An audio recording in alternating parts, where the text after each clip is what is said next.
राज्यातील जिल्हा परिषद आणि पंचायत समिती निवडणुकांबाबत मोठी अपडेट समोर आली आहे। राज्य निवडणूक आयोगाकडून महापालिका निवडणुकांनंतर आता 12 जिल्हा परिषद आणि 125 पंचायत समित्यांच्या सार्वत्रिक निवडणुकांचा कार्यक्रम जाहीर करण्यात आलाय। दरम्यान उपमुख्यमंत्री अजित पवार यांच्या निधनामुळे जाहीर करण्यात आलेल्या 3 दिवसांच्या दुखवट्याच्या पार्श्वभूमीवर मतदानाच्या तारखांमध्ये बदल करण्यात आला होता। आधी 5 फेब्रुवारीला होणारं मतदान आता 7 फेब्रुवारी 2026 रोजी होणार आहे, तर मतमोजणी 9 फेब्रुवारीला केली जाणार। या निवडणुकांच्या तोंडावर राज्य निवडणूक आयोगानं महत्त्वाचा मताधिकार मोबाईल ॲप सुरू केला। या ॲपच्या माध्यमातून मतदारांना मतदार यादीतील नाव आणि मतदान केंद्राची माहिती सहज मिळणार आहे।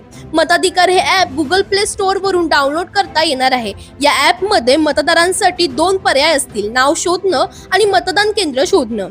मतदाराला यासाठी संपूर्ण नाव किंवा मतदार ओळखपत्राचा क्रमांक टाकावा लागणार। तसंच मतदार यादीतील नाव शोधण्यासाठी mahasek-voterlist.in हे संकेतस्थळही उपलब्ध असल्याची माहिती आयोगाने दिली आहे।